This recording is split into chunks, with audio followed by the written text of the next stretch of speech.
PSL के passion को plus करते जाएं only on Ramiz speaks, brought to you by Zeera plus.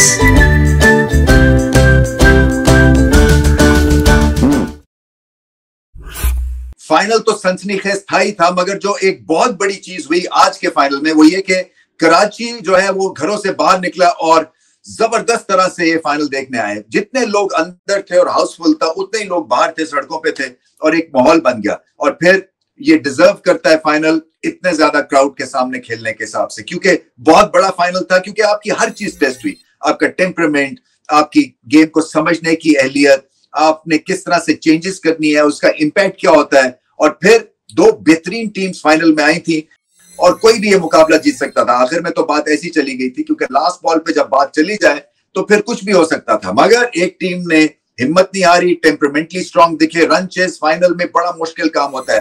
Runs कम किए थे मुल्तान सुल्तान्स ने, मगर उनको इल्म था कि प्रेशर में अगर रन चेस उन्होंने किया तो उनकी बाजी जो है लुढ़क सकती है। तो उस हिसाब से डिसीजन एंड में लगता है कि रिजवान का ठीक था, मगर इस्लामाबाद यूनाइटेड ने बहुत बढ़िया, बहुत बड़ा फाइनल जीता है और उनको बहुत बहुत मुबारक हो।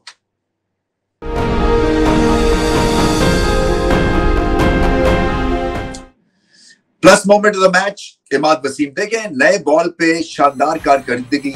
फाइनल में 5 विकेट लेने वाले पहले बॉलर बने। उसके बाद बैटिंग बहुत अच्छी फिर से की उन्होंने। टेल एंडर्स के साथ बहुत अच्छा खेला।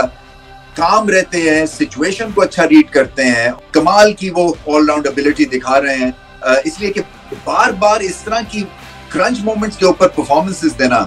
नए बॉल करते हैं, उसके बाद स्पिन भी करते हैं और एंगल के साथ बॉल कर रहे हैं। और पहली दफा हुआ है कि किसी बॉलर ने, स्पिनर तो छोड़ ही दें, फाइनल में 5 विकेटें ली हैं। सो उनका तो एक पर्पल पैच कह लें, बल्कि कुछ भी आप पैच कह लें, वो चलता रहा है।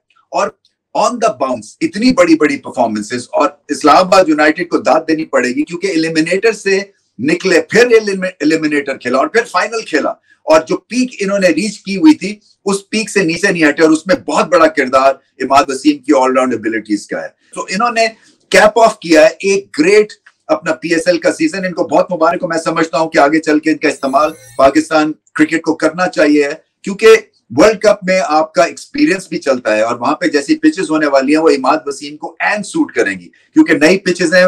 वेस्ट इंडीज में तो वैसे ही बैटिंग पिचेस नहीं होने वाली है, और अमेरिका में जो मैच है वहां पे नई पिचेस लेआउट की हुई हैं। सो वहां पे भी ये गेम में आते हैं और गेम बना सकते हैं पाकिस्तान के लिए। बहुत बड़ी परफॉर्मेंस, बार बार इंप्रेस किया है इमाद वसीम ने इस एचबीएल पीएसएल में।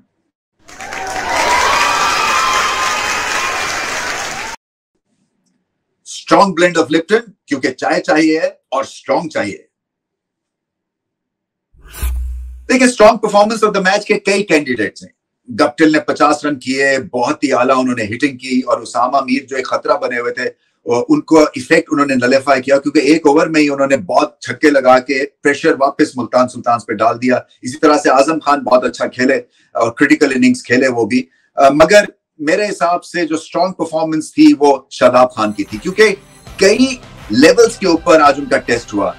एज अ बॉलर टेस्ट हुआ, 3 विकेट ली, एज अ कैप्टन टेस्ट हुआ, और उनकी कप्तानी की वजह से ये स्ट्रॉन्ग परफॉर्मेंस मैं उनको दे रहा हूं, क्योंकि उन्होंने छोटे प्लेयर्स को बड़े प्लेयर्स बनाया। उन्होंने सही डिसीजन लिए टॉस जीतने के बाद, क्या बैटिंग करनी है या बॉलिंग करनी है, दिलेराना फैसले किए, और उनमें बहुत ज्यादा क्रिकेट की सेंस दिखी। जो भी उन्होंने डिसीजन किए, उनकी सिलेक्शन अच्छी थी, बैक किया अपनी टीम को, और एक ठंडे मिजाज के कप्तान है, हंसते हैं, और लीड फ्रॉम द फ्रंट भी, ये भी इनके नाम जाता है, क्योंकि नंबर 4 पे बैटिंग की और जबरदस्त बैटिंग की। चले फाइनल में तो मिस फायर हो गया बल्ला, बट ओवरऑल इनके नंबर जो हैं as a captain, as someone who reads the game properly, 10 में से 10।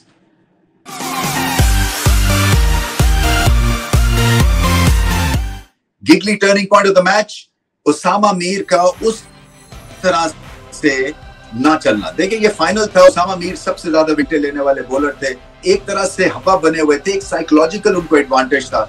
मगर फाइनल में उस तरह की वो बॉलिंग नहीं कर सके, या उनको करने नहीं दी। खासतौर पे गप्टिल ने वो जो एक ओवर में उनके 15-16 रन ले लिए, 2 छक्के लगा दिए, उससे एकदम से जैसे कि उन्होंने एक स्टेटमेंट दी, क्योंकि वहां पे अगर उसामा 1-2 विकेट्स ले जाते तो ये रन चेज इंपॉसिबल हो जाना था। मगर वो टर्निंग पॉइंट था, वो ओवर और गप्टिल के 50, क्योंकि इस पिच पे उन्होंने बहुत बड़ी इनिंग्स खेली है। स्लो पिच पे, स्लो टर्नर पे गप्टिल जिस तरह से बैटिंग करते हैं, इनको एक ट्रू पिच आई होती है जहां पे ये सीधी हिट लगा सके। तो यहाँ पे उन्होंने बहुत अच्छी बैटिंग की अगेंस्ट स्पिन और स्लोनेस ऑफ द पिच को आड़े नहीं आने दिया। उन्होंने खूब तरह से एडजस्ट किया और बहुत बड़ा 50 किया उन्होंने फाइनल में।